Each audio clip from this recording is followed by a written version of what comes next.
Iki live apa ya Pak Ivan?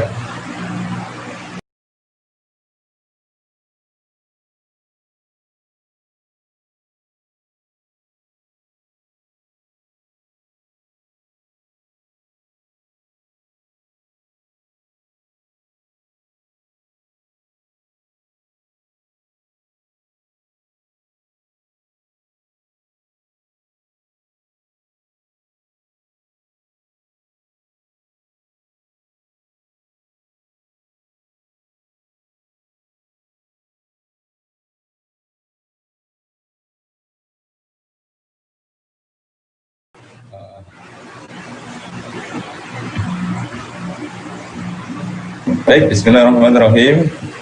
Assalamualaikum warahmatullahi wabarakatuh. Alhamdulillahirrabbilalamin. Allahumma sholli ala sayyidina Muhammad wa ala ali sayyidina Muhammad. Amma ba'du.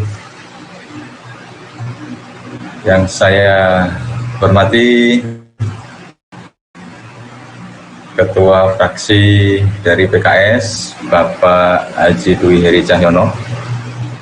Selamat malam Pak Dwi, ya sehat ya. Yang saya hormati Bapak Dadang Ikhwandi, Kepala Seksi Pencegahan BPBD Jawa Timur. Assalamualaikum. Waalaikumsalam. Pak Dadang. Waalaikumsalam. Kemudian yang saya hormati juga Bapak Dr. Yoyo Santoso, Ketua Gerakan Tanggap Bencana COVID Jawa Timur. Assalamualaikum Dr. Yoyo. Assalamualaikum warahmatullahi wabarakatuh. Selamat malam. Ya baik, bersama segenap semua yang sudah bergabung pada malam hari ini, baik melalui Zoom, melalui saluran YouTube maupun Facebook. Alhamdulillahirrabbilalamin, kita sama-sama berucap syukur kepada Allah Subhanahu wa Ta'ala karena pada malam hari ini kita kembali bisa berjumpa dalam acara COVID Update yang dilaksanakan, diinisiasi oleh Gerakan Tanggap Bencana Jawa Timur dalam ikhtiar untuk bisa memonitor info-info update dari COVID-19 dan juga berkabar berita kepada teman-teman sekalian. Sebelum kita mulai, mari kita bersama buka acara ini dengan bersama membaca basmalah. Bismillahirrahmanirrahim. Saudara-saudaraku sekalian, pada malam hari ini, sebagaimana yang sudah kita janjikan sebelumnya, bahwa acara COVID Update akan dilaksanakan setiap pekan pertama dan pekan ketiga di hari Sabtu malam. Alhamdulillah malam hari ini kita akan mengangkat sebuah tema kebijakan Pemprov Jatim dalam pandemi COVID-19 sekarang dan setelah ini. Alhamdulillah di kabar-kabar 2-3 pekan terakhir ini berita-beritanya yang ada di Jawa Timur khususnya sudah menunjukkan sesuatu yang luar biasa, sudah tidak ada lagi zona merah dalam pantauan kami. Nah, nanti bagaimana kaitan kabar COVID sampai dengan hari ini akan diulas kembali oleh narasumber. Baik, sebelum nanti beranjak pada dua narasumber kita, lebih dulu akan ada kata sambutan yang akan disampaikan oleh Ketua Genta PKS Jawa Timur. Kepada Dr. Yoyo Santoso, kami persilahkan. Baik, terima kasih. Assalamualaikum warahmatullahi wabarakatuh. Selamat malam semuanya. Pada yang terhormat, Bapak Dadang Ikhwandi, selaku Kepala Seksi Pencegahan BPBD Jawa Timur, Bapak Haji Dwi Heri Cahyono, Esos MAP, selaku Ketua Fraksi Keadilan DPRD Jawa Timur dari PKS, kemudian Sekretaris Genta Ustadz Bustanul Arifin ST, dan semua pemirsa yang sudah bergabung di dalam live pada acara yang diselenggarakan oleh PKS Jawa Timur dengan tema Bersatu Lawan Corona.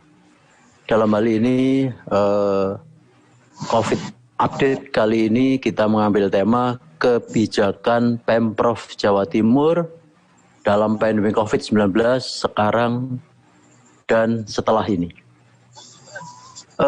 Secara nasional, pergerakan penambahan dari kasus terkonfirmasi masih meningkat. Angka kesembuhan pun juga meningkat, termasuk angka kematian, namun meningkatnya ini ada penurunan ya dibanding sebelumnya. Kemudian khusus di Jawa Timur yang terpantau per 6 November kemarin, saya ambil dari update situasi Jawa Timur Dinas Kominfo ya, Provinsi Jawa Timur. Memang ada penambahan tapi sudah menurun. Total memang 58.080,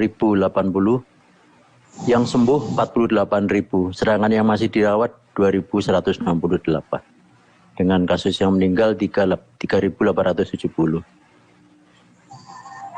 Saya himbau agar kewaspadaan untuk pencegahan penularan ini masih harus kita perhatikan, mulai dari 3M, dan mungkin untuk yang di Provinsi Jawa Timur, ini yang dikomandandi oleh Pak Dadang, masih melakukan yang namanya 3T itu ya. Sebagaimana tadi disinggung oleh Ustadz Bustanul Arifin, bahwa peta zona penyebaran COVID-19 di Jawa Timur itu sudah menunjukkan warna yang cukup menggembirakan, di mana sudah tidak ada yang namanya zona merah, yang ada oranye sama kuning. Nah, resiko sedang dan rendah, namun belum ada yang hijau atau terkontrol, sehingga kita tetap waspada. Nah, kebijakan-kebijakan apa sekiranya nanti yang akan diambil atau dipaparkan oleh Bapak Dadang, entah itu terkait bidang kesehatan, PSBB-nya, vaksinnya yang sekarang ini lagi ramai, kemudian bagaimana bidang pariwisata, bidang ekonomi, dan lain-lain, mungkin nanti akan disampaikan oleh Pak Dadang.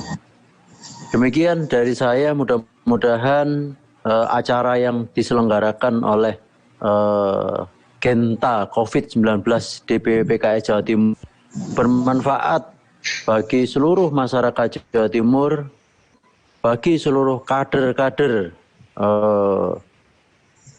dan pengurus PKS di daerah-daerah di wilayah Jawa Timur. Semoga acara ini bisa menjadi sumbangsih kami, kepedulian kami terhadap pemerintah Jawa Timur terkait dengan pandemi COVID-19. Demikian, selamat mendengarkan paparan ini. Silakan kalau nanti ada tanya jawab diatur oleh Pak Bustanul Arifin. Dari saya cukup sekian, dan terima kasih sekali lagi pada narasumber Bapak Dadang dan Bapak Haji Dwi Hari Cahyono. Dari saya cukup sekian. Assalamualaikum warahmatullahi wabarakatuh. Waalaikumsalam warahmatullahi wabarakatuh. Baik, terima kasih Dr. Yoyo Santoso, Ketua Genta Jawa Timur. Selanjutnya, marilah kita ikuti bersama sesi yang pertama yang akan disambungkan oleh narasumber kita dari Ketua Fraksi Keadilan Bintang Nurani DPRD Jawa Timur dari PKS, dalam hal ini Haji Dwi Hari Cahyono. Monggo Pak Tui memberikan ulasannya kepada kita sekalian. Baik, terima kasih Caipin.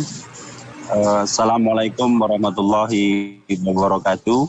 Waalaikumsalam. Waalaikumsalam warahmatullahi wabarakatuh. Yang kami hormati Caipin sebagai moderator, ada Dr. Jojo dan Pak Dadang sebagai narasumber utama pada kesempatan malam ini.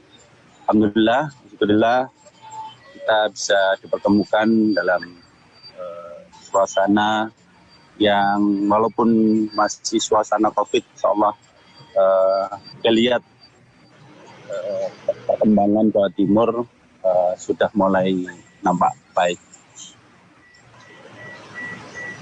Ada beberapa hal mungkin yang saat ini saya sampaikan, bagaimana disampaikan Dr. Jojo tadi, memang ada perkembangan yang lumayan bagus di Jawa Timur kaitannya tentang penanganan pandemi COVID itu sendiri.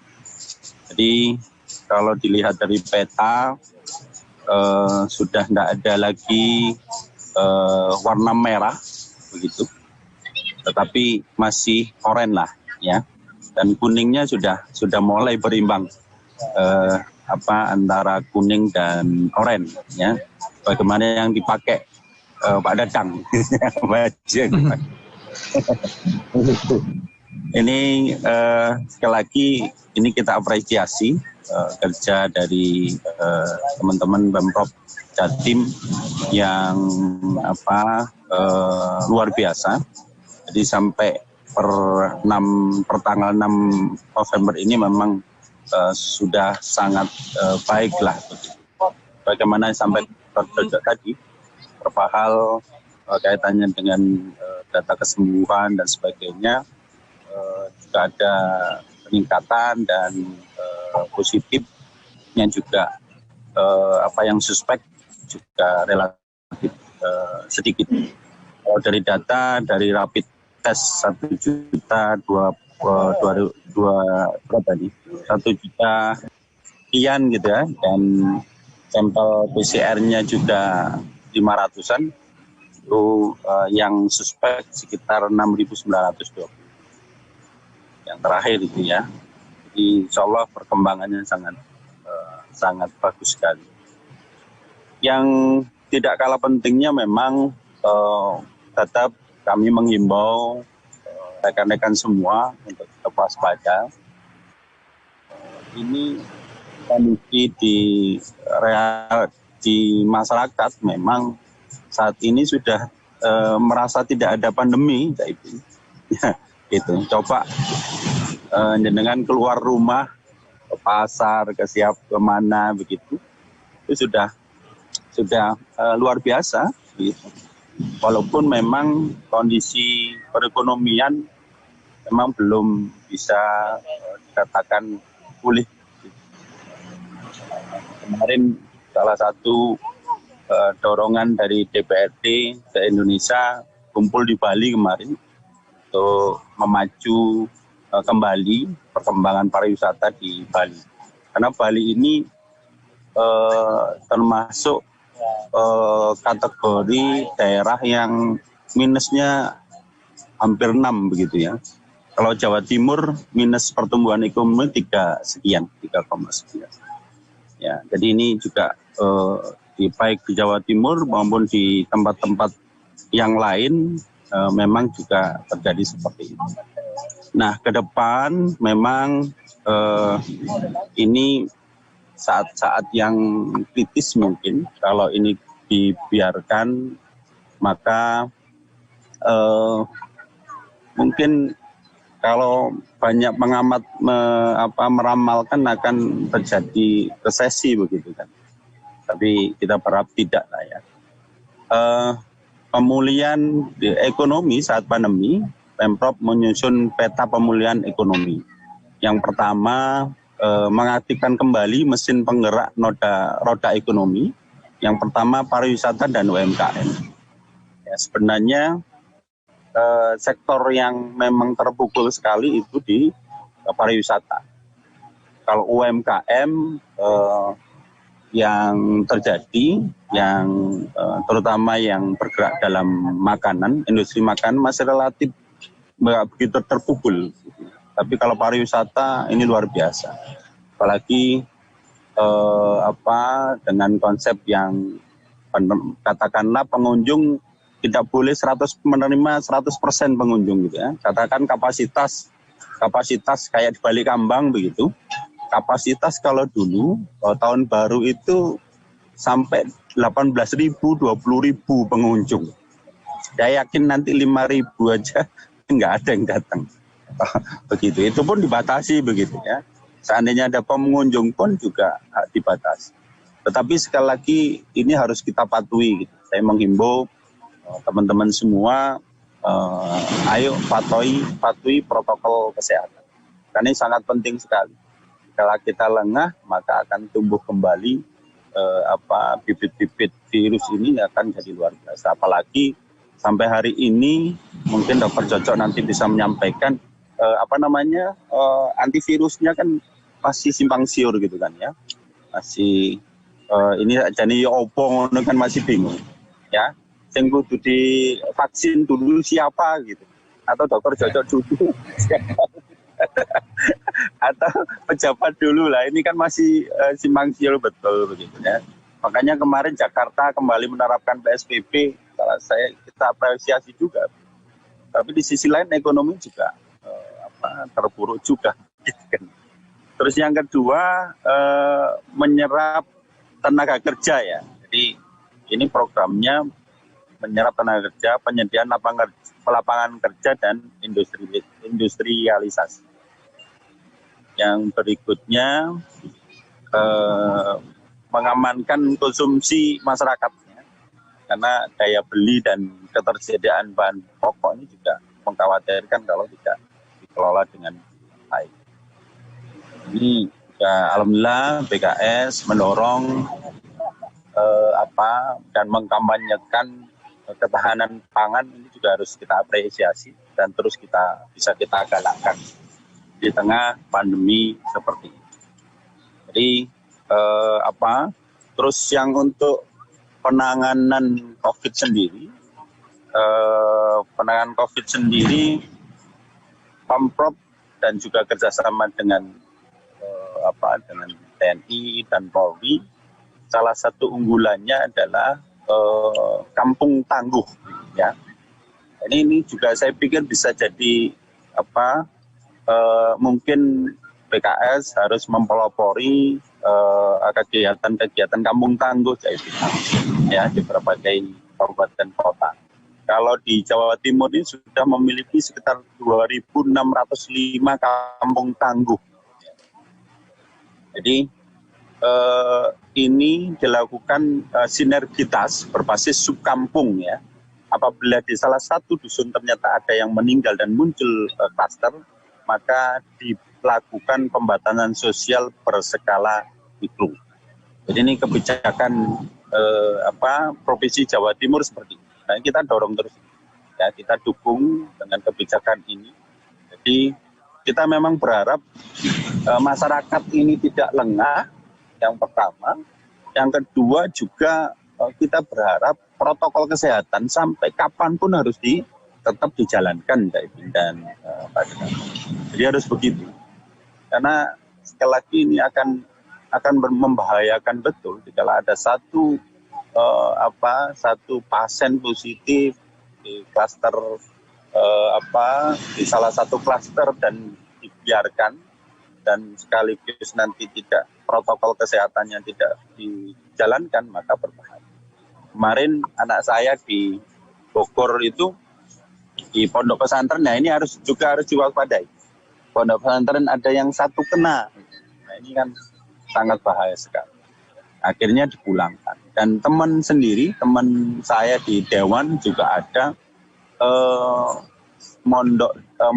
anaknya mondok, satu kena, hampir separuh siswanya juga kena. Nah ini kan berarti sudah lengah kita ya. Jangan-jangan nanti yang sudah kuning merah lagi. ya. Akhirnya kan bulan nggak karu-karuan begitu ya. Kayak benang nuat yang merah udah oranye kembali lagi. Begitu seterusnya. Ini kan harus betul-betul harus diwaspadai.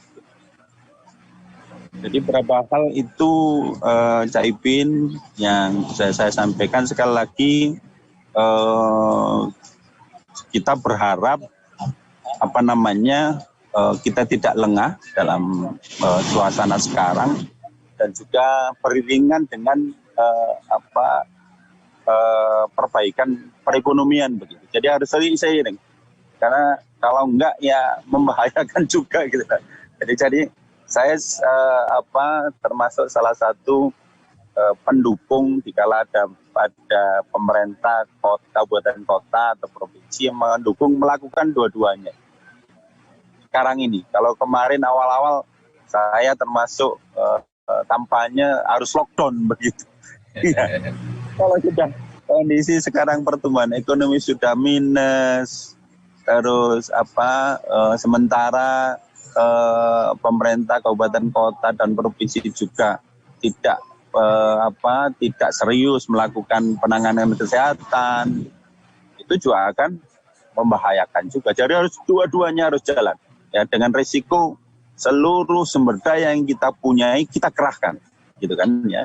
Jadi SDM di bidang kesehatan, alat-alatnya, terus habis itu obatnya dan semua harus siapkan sama Pemprov. Yang kedua, stimulus ekonomi harus dilakukan. Jadi dua hal harus beriringan. Saya pikir new normal sudah kampanye dari dulu dan masyarakat sudah paham. Ya, yang nggak paham itu malah kadang-kadang kita, gitu kan. Jadi sudah seenaknya gitu kan, merasa nggak ada penyakit, itu yang berbahaya. Jadi kita berharap sekali lagi itu dua-duanya jalan, ekonomi digalakkan dan juga protokol kesehatan juga harus semaksimal mungkin dilakukan. Ya begitu. Itu mungkin Pin yang bisa saya sampaikan. Mohon maaf ini masih di luar. Kemarin saya sudah curhat ke Cak Ipin. Waduh, ini Cak Ipin ya, pokoknya nggak apa-apa wis begitu. Kita ngobrol bareng, diskusi bareng. Ya ini kalau ini suasananya di luar betul ini. Hari ini masker ini. Tanpa masker karena di luar. Ya, betul. Jadi sekali lagi itu UMKM pariwisata harus segera dijalankan begitu ya, terus segera melakukan stimulus di perekonomian, baik itu terutama di masalah tenaga kerja, karena nanti akan jadi bom waktu yang luar biasa ya. Terus ini apalagi ini kan jadi bingung kita ini kan ya. Saya sendiri juga satu sisi buruh ini melakukan OMK begitu kan, UMP dan sebagainya. Itu turun UMP-nya, ya, UMK-nya turun. Nah ini juga harus jadi kajian. Nanti mungkin Humas harus mengkaji juga, mendatangkan para pakar ini di sisi lain buruh tetap kita perhatikan ya. Terus satu sisinya juga bagaimana perekonomian bisa berkembang. Nanti jarak berapa bulan ya dinaikkan lagi kalau sudah. Mungkin itu, mohon maaf yang saya sampaikan tidak sistematis, tidak terstruktur. Nanti bomnya di Pak Dadang nanti ya. Nanti detail nanti Pak Dadang akan menyampaikan. Gitu. Mungkin itu, Ipin, tetap semangat, tetap jaga kesehatan ya, tetap jangan lupa pakai masker kalau keluar ya, juga jaga jarak ya. Kalau sama istri nggak perlu jaga jarak. Terima kasih. Itu kurang lebihnya, mohon maaf. Ihdinas siratal mustaqim. Wassalamualaikum warahmatullahi wabarakatuh. Waalaikumsalam warahmatullahi wabarakatuh. Baik, terima kasih banyak Bapak Dwi Cahyono sudah menyempatkan waktunya ya di tengah-tengah kesibukan beliau yang lagi berkegiatan di luar. Ada beberapa catatan tadi dari beliau ya, memang ya harus mencari titik yang seimbang. Bagaimana pemulihan ekonomi ini bisa terlaksana melalui beberapa stimulus dari pariwisata maupun UMKM, Yang kedua juga harus tetap mengawal betul kaitannya dengan protokol kesehatan. Terima kasih banyak Pak Dwi. Baik, selanjutnya saudara-saudaraku sekalian, akan kita ikuti paparan dari narasumber yang kedua, Bapak Dadang Ikhwandi STMT, Kepala Seksi Pencegahan BPD Jawa Timur.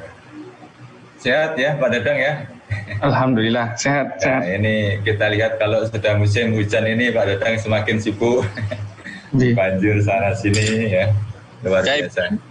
Saya mau nutup video, videonya saja. Oh ya, baik. Ya Pak Dwi, terima kasih banyak. Nanti barangkali ada pertanyaan mohon turut menjawab Pak Dwi. Baik, monggo waktu kami persilakan kepada Pak Dadang. Monggo Pak Dadang. Mohon izin untuk share paparan. Oke, sudah bisa? Sudah ya?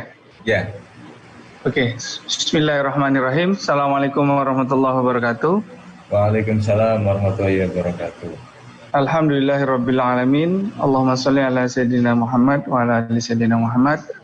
Mohon izin Cak Iping, Pak Dwi, Pak Yoyo, dan teman-teman yang hadir pada Zoom malam hari ini. Saya Dadang Ikhwandi, Kepala Seksi Pencegahan BPBD Provinsi Jawa Timur, yang memang sebagaimana disampaikan oleh Cak Iping tadi, kita sedang siaga darurat karena memang memasuki musim hujan dan ada tambahan fenomena alam yang baru yaitu fenomena La Nina. Baik, nanti akan saya jelaskan juga terkait dengan siaga darurat hidrometeorologi tersebut. Nah, sebelumnya berikut ini ada update COVID ini sementara baru sampai tanggal 3 November saya update-nya. Ada 4 grafik yang bisa teman-teman lihat bahwa dari konfirmasi yang saat ini sampai dengan tanggal 3 November itu sejumlah 50 ribuan. Kemudian angka kesembuhan kita memang cukup tinggi di angka 88%, namun angka meninggal kematian itu juga termasuk tinggi, yaitu 7,2%. Kemudian grafik perharinya, ini kemarin kami juga sudah diskusi dengan pakar epidemiologi pada hari Kamis. Kalau melihat dari grafik kasus day by day-nya, itu puncaknya info dari Dr. Windu itu pada akhir Agustus, awal September. Pak Dadang, mohon izin belum muncul share screen-nya. Oh belum ya? Oh belum. Sudah? Belum ya? Belum.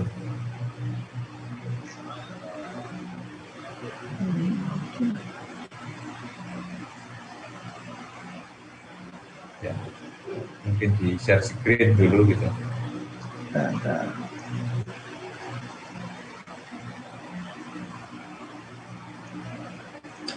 Share screen.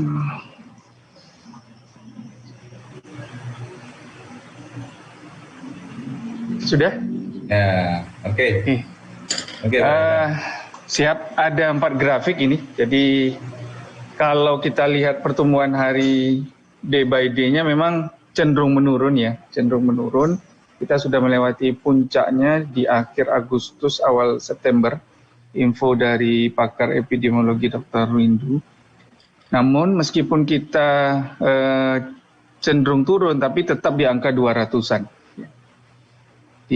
Dan angka kematian kita juga termasuk yang tinggi, di 7, sekian persen ya. Di 7,2%, sedangkan angka kesembuhan kita juga termasuk tinggi. Termasuk yang saat ini kami tangani yaitu rumah sakit lapangan, itu angka kesembuhannya juga tinggi di sana.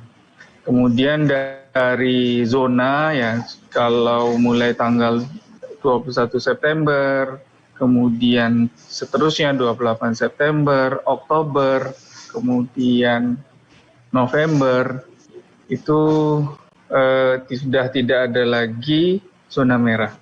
Tapi perlu diperhatikan bahwa ini bukan berarti kita berada sudah dalam kondisi aman. Ya. Kita indeks penyebarannya juga masih tinggi gitu ya.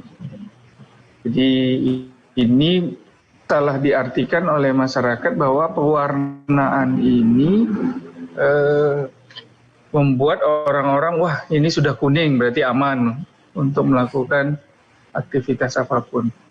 Warna oranye ini sebenarnya kalau dari WHO itu hanya ada merah, kuning, hijau ya. Oranye ini sebenarnya untuk apa ya? Di antara merah dan kuning itu cuman salah diartikan oleh sebagian masyarakat. Kemudian berikutnya ini terkait dengan efek proteksi perilaku pencegahan ya terhadap risiko COVID. Mungkin teman-teman sudah sering membaca bahwa dari sekian upaya pencegahan itu memang yang berperan yaitu adalah jaga jarak. Ya. Jaga jarak minimal 2 meter, itu sekitar 85%. Sedangkan masker bedah itu 70%, masker kain 45%. Dan yang menjaga jarak inilah yang saat ini sangat sulit, ya, sangat sulit. Kalau masker oke. Masyarakat sudah mulai menyadari akan arti penting penggunaan masker. Tapi untuk menjaga jarak sangat sulit ya. Kalau kita lihat di di aktivitas-aktivitas, misalkan saya sepulang dari kantor melewati tol, kemudian keluar di Mer itu di sisi kiri masih banyak orang-orang tidak menjaga jarak itu.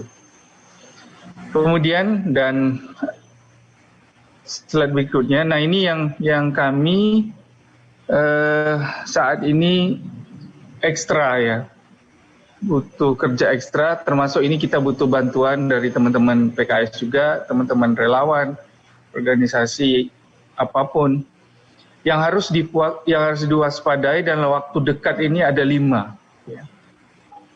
Dan yang pertama peningkatan penularan akibat libur panjang 5 hari yang lalu ya, 5 hari minggu lalu tanggal 28 Oktober sampai dengan 1 November. Nah ini nanti akan kita lihat efeknya 5-15 hari ke depan sejak musim liburan tersebut. Apakah kasus penambahan COVID-nya meningkat atau tidak. Ya. Kemudian yang kedua, kampanye di 19 kabupaten kota, cara tatap muka sampai dengan 5 Desember. Nah ini potensi klaster baru lagi. Kemudian yang ketiga, hari H pencoblosan pada bulan Desember. Nah, ini patut kita waspadai. Dan yang keempat, libur panjang nanti. Ya, ada 10 hari itu di 24 Desember sampai dengan 1 Januari. Dan yang terakhir, lokasi-lokasi pengungsian bencana. Nah, ini teman-teman Mas Caiping, ini akibat peningkatan curah hujan dan fenomena La Nina. Jadi beberapa waktu ini sudah terjadi banjir di mana-mana. Makanya kami BPBD Provinsi Jawa Timur ini sedang posisi siaga darurat. Saya pun masih di kantor ini. Kita sampai nanti sampai bulan Maret itu posisi siaga darurat. Puncaknya nanti di bulan November, kemudian sampai dengan Desember. Nah ini ada 20-an kabupaten ya, 20 kabupaten yang patut kita perhatikan sebagaimana yang sudah saya share. Jadi ada beberapa kabupaten akibat curah hujan tinggi nanti timbul banjir, entah itu banjir genangan ataupun bandang. Kemudian longsor, kemudian gelombang tinggi dan rob. Baru-baru ini ya terjadi longsor di Dampit ya, Batu Reto. Nah itu ada beberapa rumah yang sudah ambruk rumah itu. Pergeserannya sejak tanggal 8 Oktober sampai dengan hari ini itu terjadi pergeseran 5 cm lebih kurang per harinya. Jadi gerak terus tanahnya. Ya.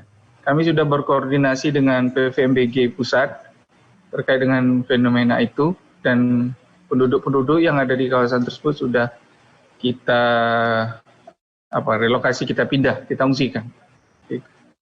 Ini kabupaten-kabupaten yang pada bulan Oktober, November, kemudian nanti Desember, dan mulai turun di Januari, Februari, Maret. Nah, ini yang patut diwaspadai, ya.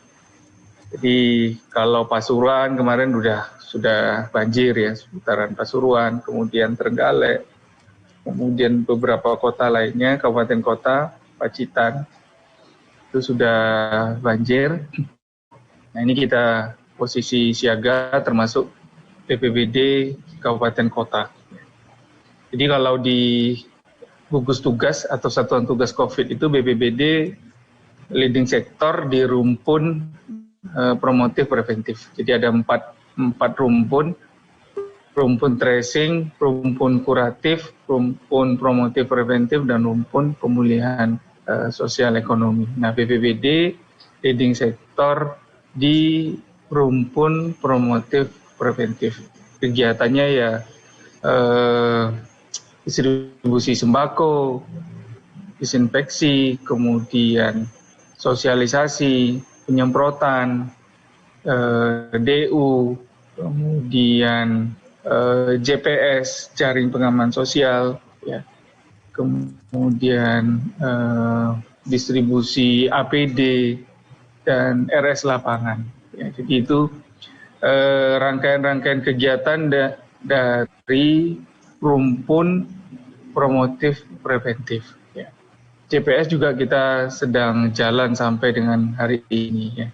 Di jaring pengaman sosial itu bantuan khusus pemerintah Provinsi Jawa Timur untuk masyarakat terdampak, ya. Jadi yang pendataannya dilaksanakan by name by address oleh kabupaten kota. Itu ini masih sama tahap 3 kalau saya tidak salah. Kemudian RS lapangan juga masih lanjut sampai dengan saat ini, meskipun SK-nya itu sampai dengan Desember. Jadi nanti kalau sesuai dengan arahan pimpinan nanti apakah RS lapangan itu di tahun 2021 masih lanjut atau tidak. Karena RS lapangan itu pendanaan dari pusatnya dengan mekanisme dana siap pakai. Di sana kalau saya tidak salah 40-an orang ya yang ada di sana. Kalau kapasitasnya 380-an bed ya, untuk di RS lapangan Indrapura.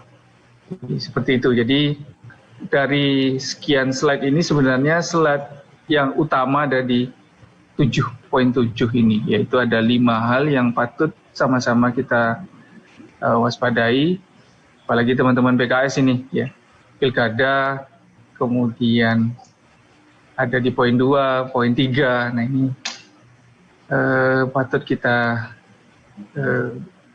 siaga lah bareng-bareng. Di poin 1 sudah kita lewati, kita tinggal lihat saja nanti 5-15 hari ke depan sejak musim liburan ini, karena kalau kita monitor di media televisi itu pada tanggal 28 Oktober sampai 1 November ini di tempat-tempat wisata ramai banget itu. Ya. Kemudian poin 2, 3, 4 ini kita akan datang, poin 5 sudah terjadi. Ketika kami, termasuk tidak hanya lokasi pengungsian, DU-DU yang kita bangun juga. Jadi ketika kita di DU, kita sudah memperingatkan agar protokol kesehatan tetap dijaga, disiplin, namun ya itu tadi sulit, termasuk kita petugasnya. Kadang-kadang sesama konco dewe, sama naman gitu kan ya.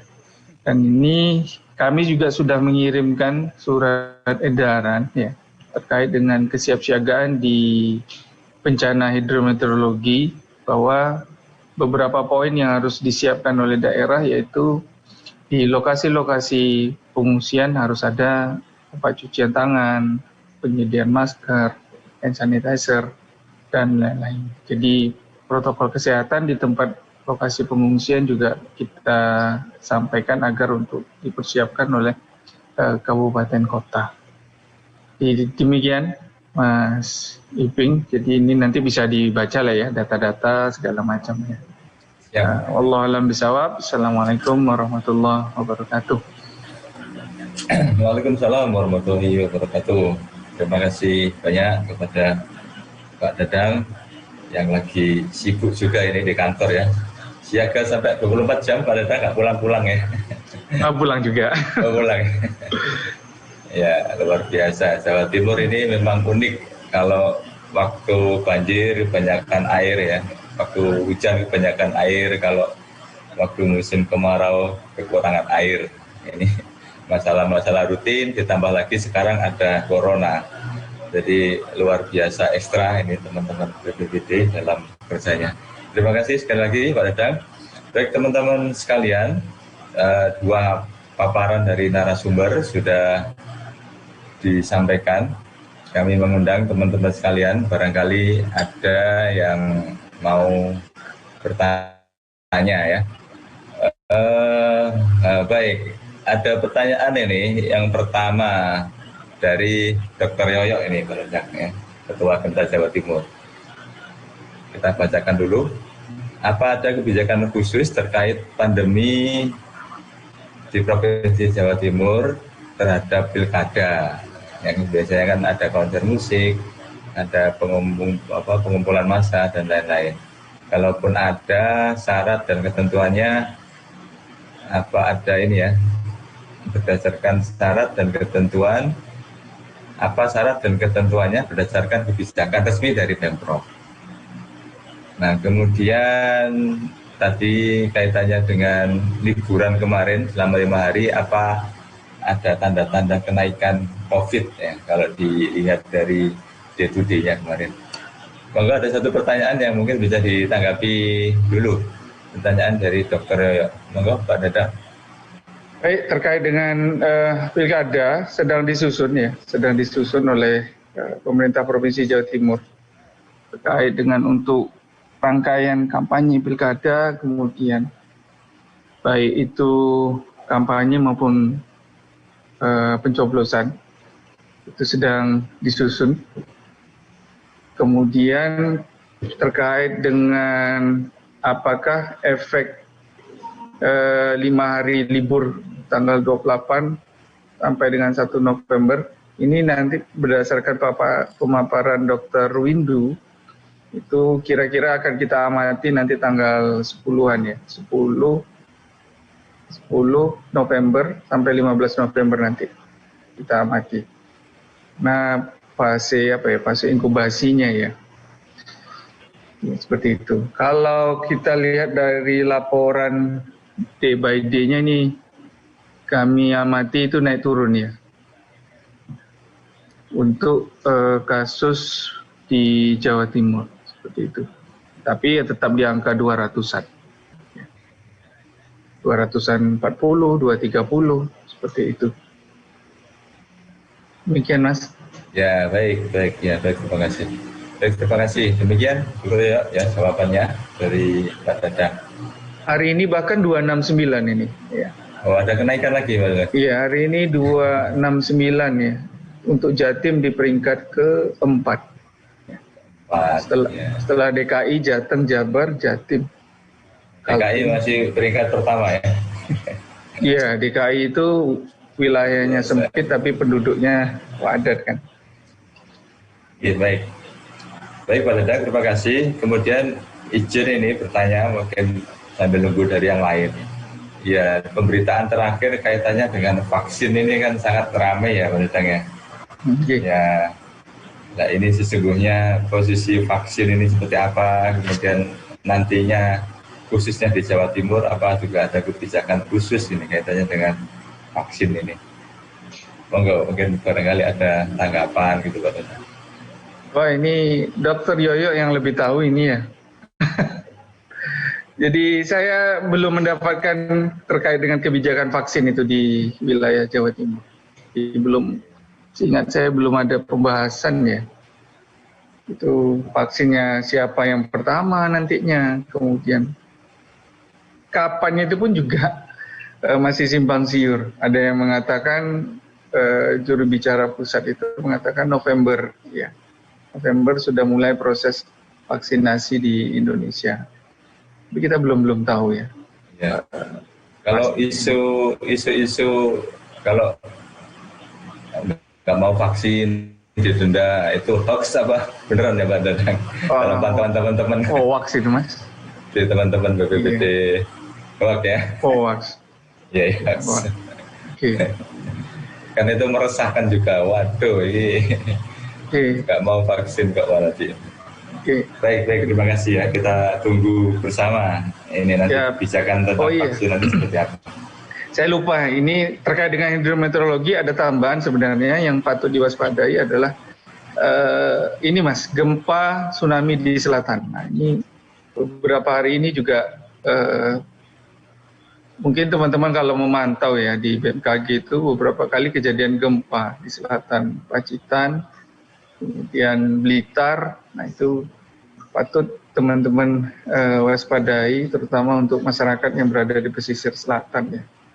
Ini bisa karena memang posisinya untuk selatan Jawa Timur itu sedang bertahan ya, karena segmen untuk segmen Jogja, Jawa Barat itu sudah bergerak.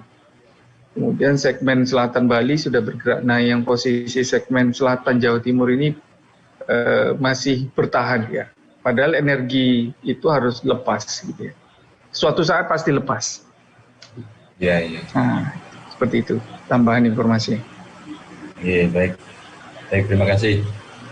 Baik Pak Dadang, ini izin juga kami perlu juga menanyakan barangkali juga perlu informasi buat teman-teman sekalian ya. Kaitannya apa sih sesungguhnya yang kalau kita bersiap siaga ataupun penanganan bencana, apa ada perbedaan khusus gitu kaitannya waktu ada pandemi COVID seperti ini dan bencana-bencana yang pada umumnya ya. Kalau tadi disebutkan saja, di dapur umum mungkin juga ada kesulitan tentang jaga jarak dan lain-lain. Ya, mungkin ada pesan-pesan khusus kaitannya tadi diulas untuk kalau ada bencana saat ada COVID juga ini seperti apa? Kalau ada bencana banjir, bencana alam begitu.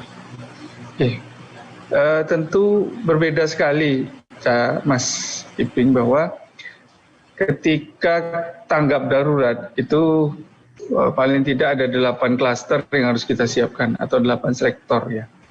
Sektor SAR dan evakuasi, sektor air dan sanitasi, sektor pendidikan dan psikososial, sektor huntara atau pengungsian, sektor PAM, sektor pemulihan sarpras. Nah, ke-8 sektor pada fase tanggap darurat itu saat ini harus mempertimbangkan protokol kesehatan. Dan itu menjadi, kita sudah rapat menjadi tantangan tersendiri bagi kita. Contoh, sektor huntara atau pengungsian. Kita mendesain, menetapkan, memasang titik kumpul evakuasi di daerah-daerah itu. Awalnya itu kita titik A ini mampu menampung 200 orang. Atau balai desa ini 200 orang. Nah, di situasi COVID seperti saat ini, pandemi seperti saat ini, otomatis sesuai dengan protokol kesehatan, paling tidak hanya separuhnya saja. Ya, separuh saja yang bisa ditempati oleh penduduk di lokasi pengungsian A tersebut. Sehingga kita harus ada alternatif lain, titik evakuasinya. Kemudian yang kedua, perlu mempersiapkan sarana prasarana untuk penerapan protokol kesehatan. Ya. Jadi maskernya, hand sanitizer-nya, ya. Itu harus kita persiapkan. Padahal sebelum adanya pandemi, hal-hal tersebut kita tidak pertimbangkan. Ya. Kemudian, terlalu banyak yang harus dirubah ya. Akibat adanya pandemi COVID ini. Seperti itu. Termasuk masyarakat-masyarakat ketika mempersiapkan tas siaganya, itu saat ini kita himbau ada tambahan komponen masker dan komponen hand sanitizer di tas siaganya tersebut, seperti itu. Jadi Belum lagi pengerahan relawannya juga dibatasi ya Pak Dadang ya? Nah, itu tadi. Jadi pengerahan relawannya juga harus direkrut dulu mungkin ya. Betul. Jangan sampai nanti di lokasi-lokasi pengungsian itu justru muncul klaster baru. Ya. Klaster Covid baru maksudnya. Seperti itu. Jadi sudah jatuh ketimpa tangga lagi nanti. Seperti itu, Mas. Ya, baik. Baik, terima kasih ya. Jadi teman-teman sekalian ini yang biasanya ya lagi siaga bencana memang harus ada persiapan yang ekstra ya dikala nanti mau membantu. Kalau dulu kita tidak perlu banyak persiapan ya kaitannya dengan protokol kesehatan. Nah, untuk ini jangan sampai ketika kita membantu malah membawa wabah ini jadi catatan tersendiri. Baik teman-teman sekalian, sekali lagi kalau ada yang mau ditanyakan ya, kami persilahkan.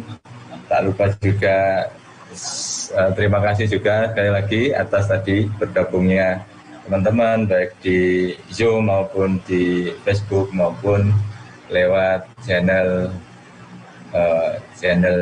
YouTube ya. Baik Pak Dadang, kemudian berkaitan dengan khususnya ini ya, tadi kan ada beberapa hal tadi kaitannya yang harus diwaspadai. Untuk liburan kita sudah lewat barangkali ya.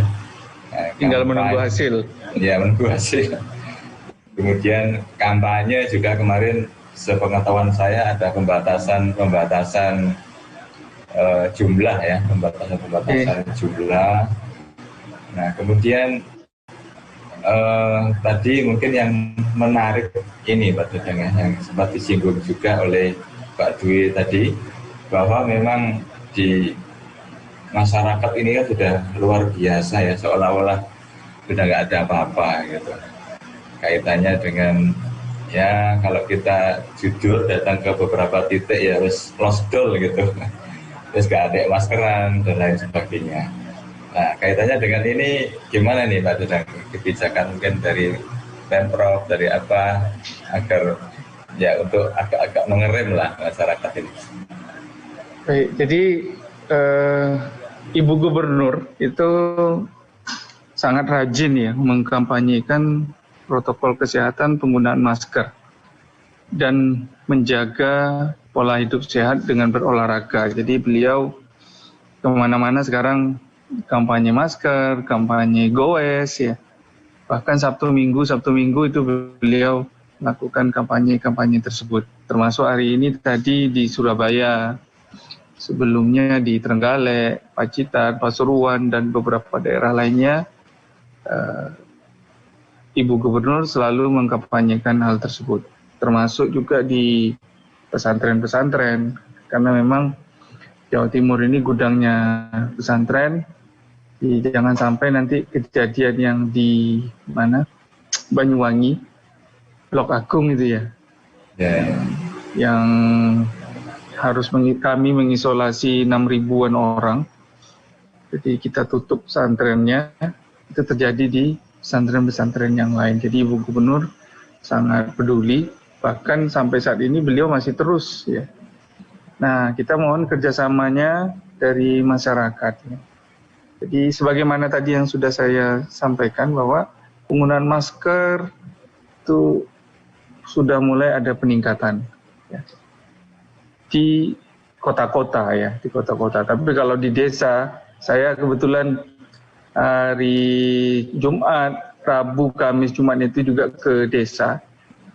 Kita ada kegiatan, itu ya sebagaimana Mas Iping bilang tadi, lost doll wis. Ya. Desa-desa oke lah. Desa itu udaranya bersih gitu ya, bersih, cenderung aman. Tapi yang di perkotaan ini yang mengkhawatirkan, termasuk juga tidak ada jaga jaraknya lagi. Jadi dengan kombinasi jaga jarak, kombinasi penggunaan masker diharapkan angka COVID ini terus menurun gitu. Seperti itu Mas. Ya, baik, terima kasih sekali lagi. Ini sudah jam 8:28 ya, Masya Allah, tidak terasa. Jadi COVID update ini memang sengaja disetting nggak lama-lama, pada dan cukup 1 jam, setengah 8 sampai dengan setengah 9. Harapannya memang sedikit banyak bisa kalau tadi Pak Dwi bilang kadang kalau situasinya sudah cenderung enak, kita akan hilang kewaspadaan gitu.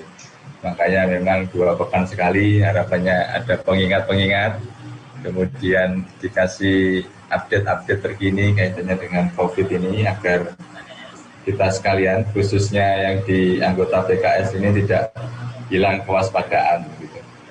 Baik, mungkin di akhir sesi ini ada hal-hal yang ingin disampaikan kepada seluruh peserta yang sudah hadir pada malam hari ini, dan mungkin nanti yang akan mengikuti siaran tundanya barangkali.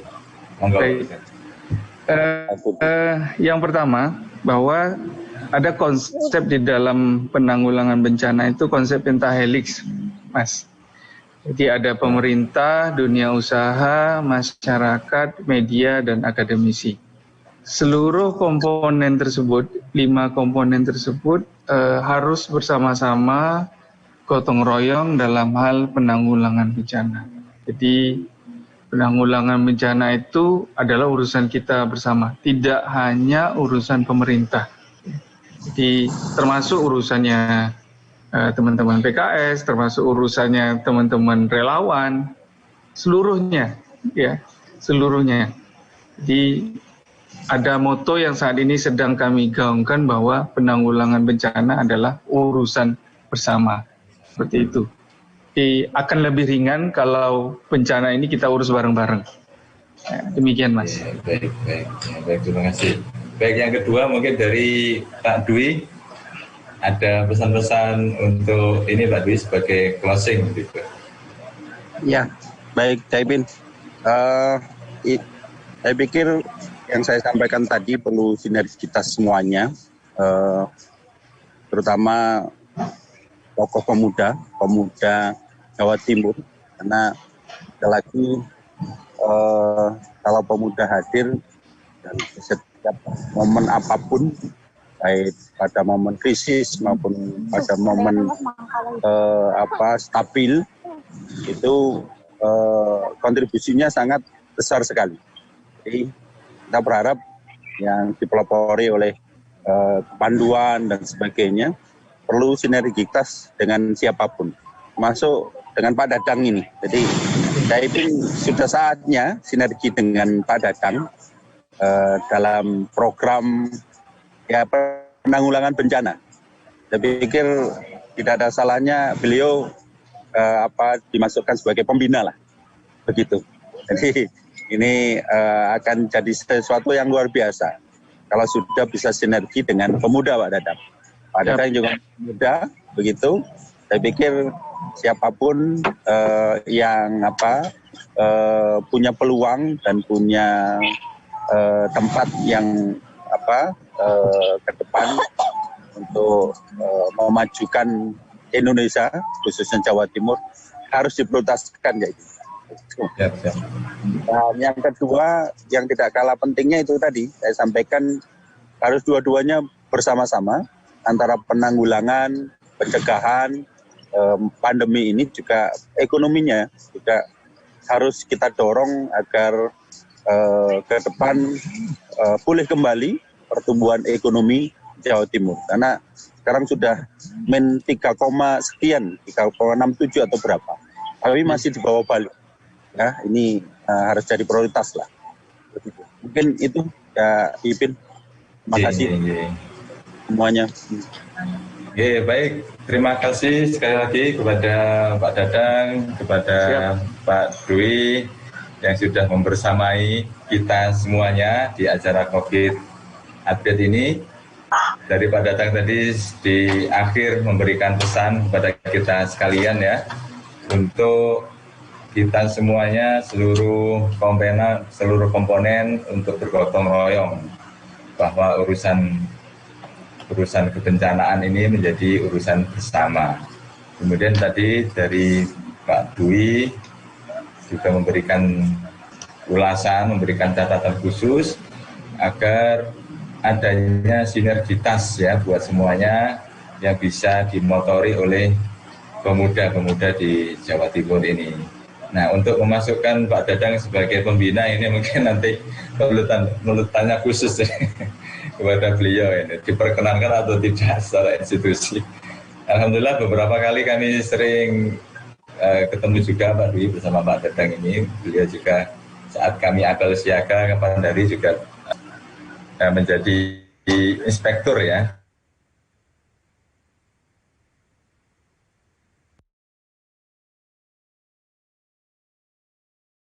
Yang sudah hadir pada malam hari ini, insya Allah kita akan berjumpa lagi di 2 pekan mendatang ya, di pekan ketiga di bulan November ini untuk acara COVID Update ya, sebuah acara yang disiapkan oleh PKS melalui Gerakan Tanggap Bencana Jawa Timur agar kita sekalian, khususnya anggota PKS dan seluruh rakyat Jawa Timur pada khususnya tidak hilang kewaspadaan dalam menanggapi bencana yang kita alami ini. Baik, terima kasih semua sekali lagi. Mohon maaf atas segala kekurangan. Mari kita tutup acara kita pada malam hari ini dengan bersama membaca hamdalah. Alhamdulillahirabbil alamin. Subhanallahumma wa bihamdika asyhadu an la ilaha illa anta astaghfiruka wa atubu ilaik. Baik, saya akhiri. Assalamualaikum warahmatullahi wabarakatuh.